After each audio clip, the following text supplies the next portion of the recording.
Bismillahirrahmanirrahim.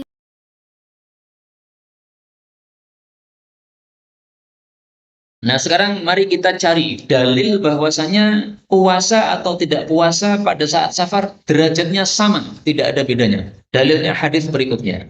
Babu ma jaa, bab riwayat yang datang fir rukhsati, dalam masalah rukhsah, keringanan, fis shaumi, dari puasa, fis safar, pada saat safar. Maksudnya boleh tidak puasa ketika safar. Hadis 25, wa an Aisyah radhiyallahu anha anna Hamzah bin Amr al-Aslami, bahwasanya Hamzah bin Amr al-Aslamiyah, ini mestinya bukan Aslami tapi Aslamiyah. Sa'ala, dia bertanya kepada Rasulullah sallallahu alaihi wasallam, anis shaumi, tentang puasa, fis safari, pada saat safar. Wa kana, dan adalah Hamzah ini, yasrudu, terus menerus, as-shauma, berpuasa. Jadi dia senang puasa. Faqala Rasulullah sallallahu alaihi wasallam, maka Nabi bersabda, in syi'ta, kalau kamu mau, fasum, maka silahkan puasa. Wa in syi'ta, dan kalau kamu mau, fa'aftir, maka silahkan berbuka. Inilah yang dijadikan dalil oleh pendapat yang ketiga, yang mengatakan puasa atau tidak adalah apa? Sama saja. Karena Nabi mengatakan terserah. Puasa terserah, tidak puasa terserah. Berarti sama. Panas Pak. Kalau panas dihidupkan monggo, nggak ada masalah Pak. Daripada panjenengan sumo malah nggak khusyuk gitu. Nah, dihidupkan nggak apa-apa. Ini memang masjidnya belum ada AC-nya. Mungkin suatu saat masjid ini berubah jadi masjid AC. Mungkin. Amin. Baik, yang ke-26. Wa Nabi Sa'id al-Khudri radhiyallahu anhu qala, kunna, adalah kami, nusafiru, bersafar, ma'a Rasulillah sallallahu alaihi wasallam, fi Ramadan, pada bulan Ramadan. Fama ya'ibu, maka tidaklah mencela, ala shaim, kepada orang yang puasa, saumahu, akan puasanya. Wala, dan tidak pula, alal muftir, kepada orang yang berbuka, iftarahu, akan berbukanya. Ini dalil yang kedua bagi pendapat yang mengatakan bahwa puasa atau tidak ketika safar itu adalah derajatnya sama. Karena Nabi tidak mencela yang puasa, juga tidak mencela yang berbuka. Jadi masing-masing melihat dirinya sendiri. Kalau dirinya kuat puasa, silahkan puasa. Dirinya nggak kuat puasa, silahkan berbuka. Oleh Nabi dibiarkan semuanya. Tidak ada yang dicela sama sekali. Maka berarti derajatnya apa? Sama saja. Jadi dalil ini cukup banyak ya. Dalil yang mengatakan bahwa dua-duanya derajatnya sama. Kemudian kita lanjutkan hadis yang ke-27. Wa an Abi Sa'id radhiyallahu anhu qala, kunna, adalah kami dulu, nusafiru, bersafar, ma'a Rasulillah sallallahu alaihi wasallam. Faminna, maka di antara kami, as-shaim, ada yang berpuasa. Wa minna, dan di antara kami, al-muftir, ada yang berbuka. Fala yajidu, maka tidaklah marah, al-muftir, orang yang berbuka, ala shaim, kepada orang yang puasa. Wala shaim, dan tidak pula orang yang berpuasa, alal muftir, kepada orang yang berbuka. Jadi tidak saling memarahi, tidak saling mengingkari. Fakanu, maka adalah mereka itu, yarawna, berpendapat, annahu, bahwasanya, man wajada, orang yang mendapati kuwatan, kekuatan, fasoma, lalu dia puasa, fahasanun, maka itu bagus. Waman, dan orang yang wajada, mendapati, dha'fan, kelemahan, keloyoan, fa'aftara, lalu dia berbuka, fahasanun, maka itu juga bagus. Hadis ini kita ambil pelajaran darinya bahwasanya hendaklah kita saling menghargai pendapat orang lain. Karena para sahabat Nabi ketika safar, mereka terpecah jadi dua kelompok. Ada kelompok yang tetap puasa, ada kelompok yang tidak puasa. Tapi tidak ada saling marah, tidak ada saling mencela, tidak ada saling mengingkari. Karena itu, ini masalah khilafiyah seperti ini, kita pakai kaidah yang sudah bagus. Kaidahnya apa?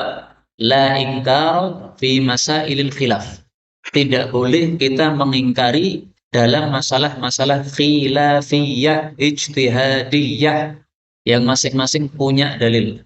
Saya katakan tadi 4 pendapat semuanya punya dalil. Nah, karena semuanya punya dalil, dalilnya masing-masing kuat juga, maka tidak ada masalah. Kamu silahkan berpendapat puasa, kamu silahkan berpendapat tidak puasa, yang penting punya dasar, punya dalil.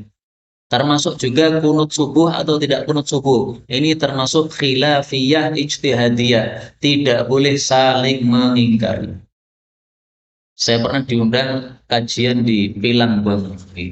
Saya pilih judul La Ingkara fi Masail Khilaf. Tidak boleh saling mengingkari dalam masalah-masalah khilafiyah.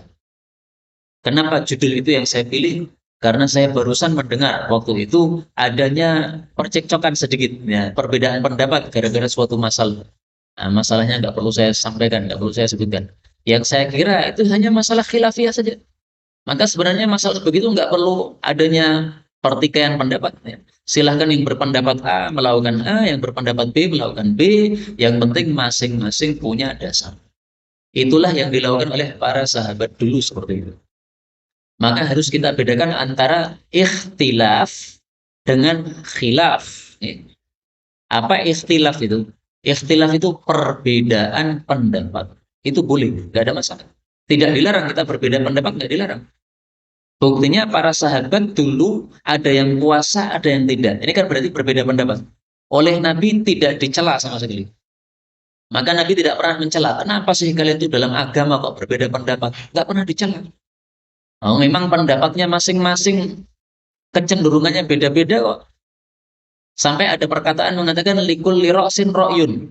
Setiap kepala itu memiliki pendapat. Nah, kalau setiap kepala punya pendapat, ya saling menghargai sajalah, sudah. Yang penting masing-masingnya punya dasar atau punya dalil. Tapi kalau yang tidak punya dalil, nah itulah baru disebut khilaf. Khilaf itu menyelisih dalil, menyelisih kebenaran, itu baru khilaf namanya. Orang menggunakan meminjam uang bank riba. Nah, itu khilaf, itu bukan ikhtilaf itu. Kalau ikhtilaf itu beda pendapat yang sama-sama punya dalilnya kuat. Kalau itu namanya khilaf, itu menyelisih yang benar, menyelisih dalil seperti itu. Nggak boleh malah dia lakukan, itu khilaf.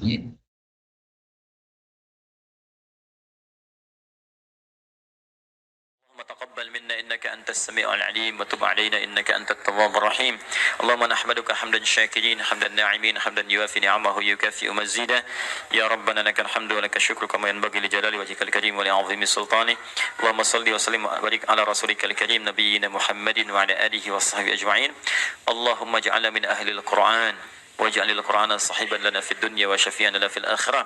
Ya Allah, jadikan kami termasuk ahli Al-Qur'an. Jadikan Al-Qur'an sebagai sahabat kami di dunia, syafaat bagi kami di akhirat.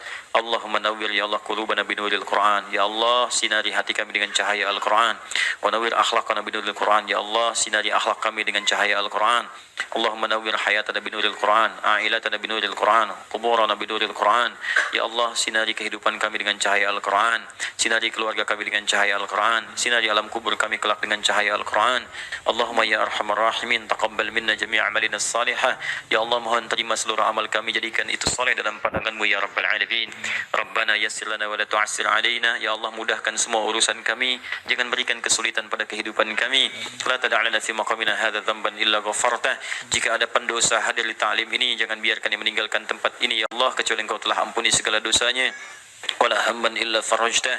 Jika ada yang tengah gelisah, jangan biarkan dia meninggalkan majlis ini kecuali Engkau telah tenangkan keadaan hatinya.